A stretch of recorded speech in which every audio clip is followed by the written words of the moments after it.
Answering the call to do more with your life is about creating something really unique and significant.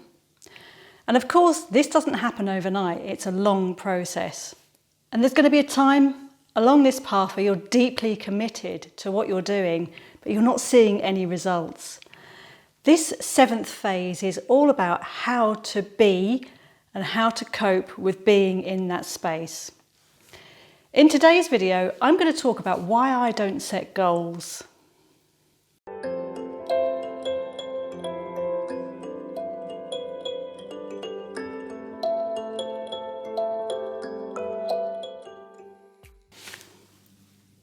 The real reason I don't set goals is because actually I found a much better way to make progress in answering the call to do more with my life.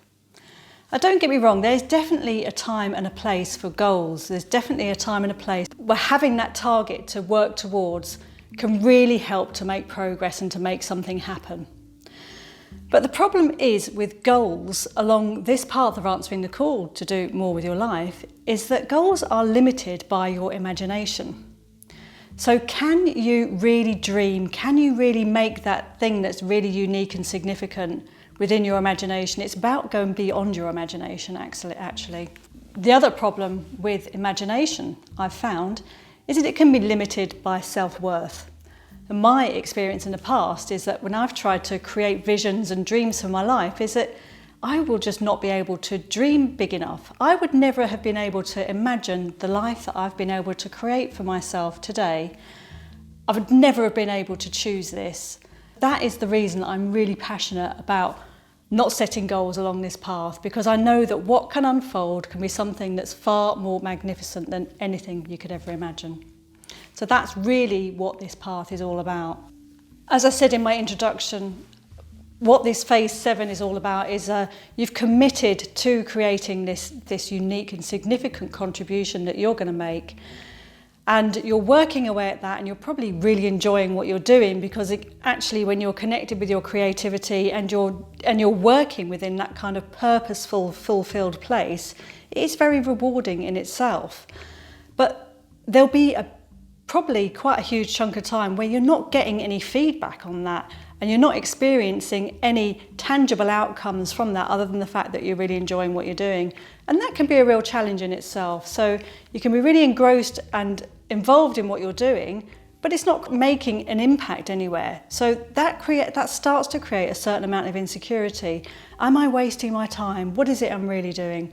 So this phase 7 is all about how to really keep committed to what you're doing and really let go of those results and those outcomes.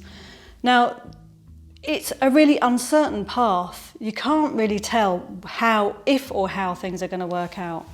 But this is what I'm encouraging you to keep committed to. And the problem with uncertainty is it's not a comfortable place for a human being to operate within.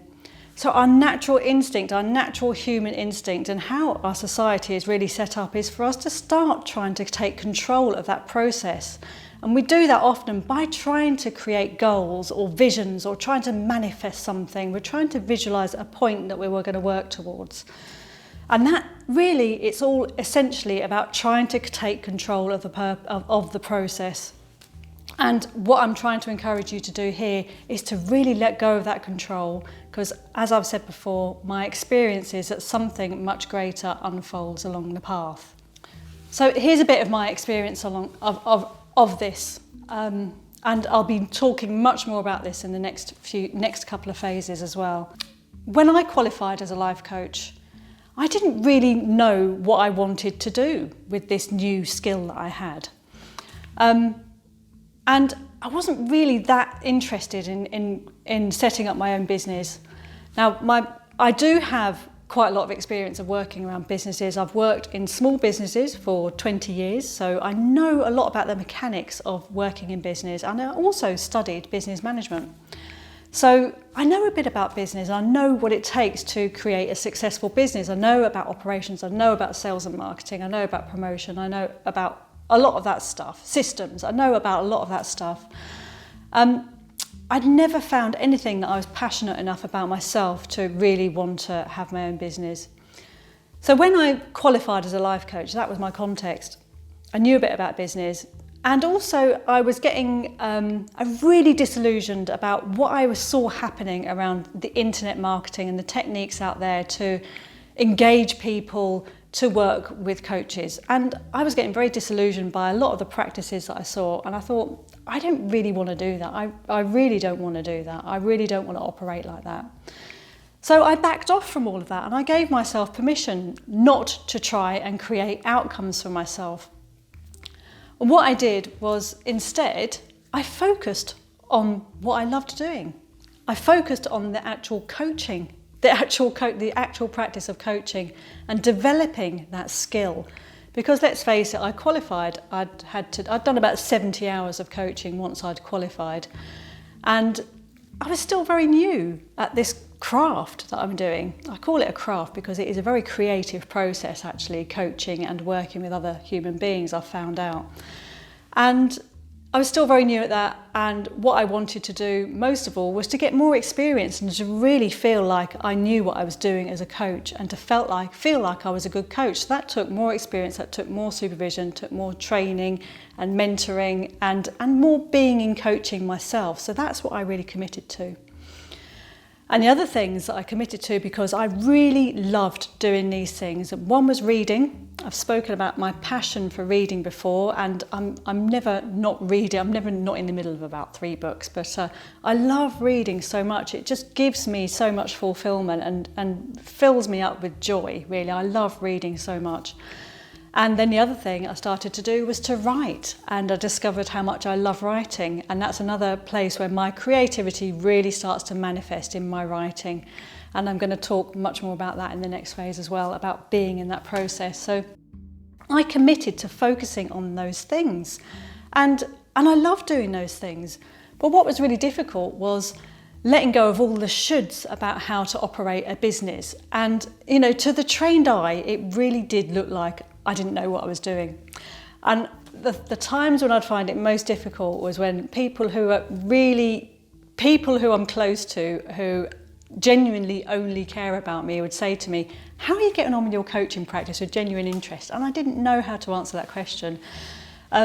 Because what I wanted to be able to say to them was, oh yeah, I'm doing really great. I've got loads of clients and I'm making really good money out of it, and da-da-da-da-da. And I wasn't able to say those things. I wanted to be able to say those things, and I couldn't. So I just say, yeah, I really enjoy it, and I'm really enjoying what I'm doing, and that's what's important to me. And they just kind of look at me and think, oh, she's just talking shit. But I would feel that they were thinking like that me. So I would find that quite difficult to explain. And I said to the trained eye, it probably sounds like I don't know what I'm doing, but actually I do know what I'm doing. I really, really do know what I'm doing. But I've had quite a lot of problems myself, actually, just being okay with knowing what I'm doing and doing this the way I'm doing. And the reason I really advocate this as a strategy is because it has been so much more rewarding. Now, I could have gone out there on day one of my coaching practice and said, right, I'm going to make this much money in my first year, I'm going to get this many clients, and da-da-da-da, and that would have been fine as a goal. And, you know, I just need to say as a side note, I've been really fortunate that I have not had the necessity to make money from my coaching. So I've said earlier on in this path about when you're answering the call to do more with your life, it's best not to attach that to a financial gain to start with, because that's going to limit what your creativity, really, because you're going to have that target. So I could have gone out on day one of my coaching practice and set these metric measures for myself and gone towards that goal, and I probably would have been okay. I would have been able to do that. I would have been able to force that outcome. I would have been able to work with great coaches. I would have been able to learn about networking. I would have been able to throw myself into internet marketing. I probably would have had to invest quite a bit more as well. And, you know, I probably would have achieved that. And I saw lots of other people achieving their coaching practices around me, people who I qualified with, who are making successes of their coaching practice. And I'm not saying that, you know, they're doing it wrong and I'm doing it right, because possibly they had something much more different and maybe better to offer than I did when they first qualified. I didn't feel like I had that. So I didn't set those metric measures. I gave myself permission to really love what I'm doing. And, you know, that has been the most fulfilling thing for me today, is really loving what I'm doing. I haven't made a huge amount of money out of my coaching. I do coach and I love the coaching that I do. I really, really love my coaching practice and I'd love to do more of it. And I will be doing more of it. But you see, what I've done now, where I've got to now with it, is that I have put my heart and my soul into it.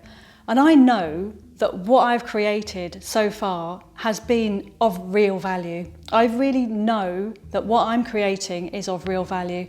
I really believe this YouTube channel and the message I'm giving here is of real value to other people. I believe the book that I published last year has real value, has a real valuable message, and I really wholeheartedly believe in that. And the other piece of work I'm doing is around self-doubt, and I know that's something that's been so rewarding. That work has been magical to me, what's come out of being able to do that work. And it's been just such a privilege to be able to operate like this. And the outcomes, you know, I've let go of the outcomes, and what's come back, as I've said before, has been far more amazing than anything I could have wished for myself. I would not have been able to imagine the life that I'm living now. And as I said, that's why I'm so passionate about this.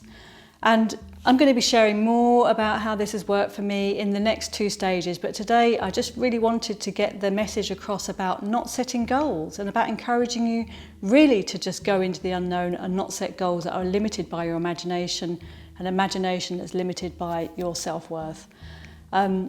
So yeah, I hope that you've got something from that. And in the next video, I'm going to talk a bit more about intention and how that can drive you. So I hope you'll join me for that.